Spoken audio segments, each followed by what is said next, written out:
Hello. Hello. So আজকে আমরা তো রিসেন্টলি দেখলাম যে উইমেন্স টি20 ওয়ার্ল্ড কাপ শেষ হলো, তো সেটা রিলেটেড কয়েকটা কোয়েশ্চেন করবো আজকে তোমাকে, দেখবো কিরকম জানো।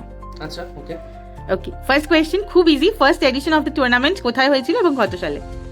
ইংল্যান্ডে হয়েছিল। Yes, and 2009। পারফেক্ট। এবার বলো তো নেক্সট এডিশনটা কোন সালে হবে এবং কোথায় হবে? The 11th edition of the ICC টি20 উইমেন্স ওয়ার্ল্ড কাপ 2028 হবে এন্ড পাকিস্তান বা বাংলাদেশ কিছুর মধ্যে, মানে I am not sure actually. Pakistan. Okay, ঠিক আছে। Okay, next question.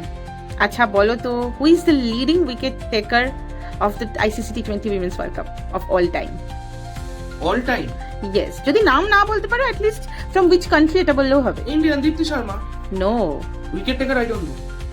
Sabnim Ismail from South Africa with 51 dismissals hold the record for the most tournament wickets taken. ওকে, এটা আমি জানতাম না। যাই হোক, Most successful team?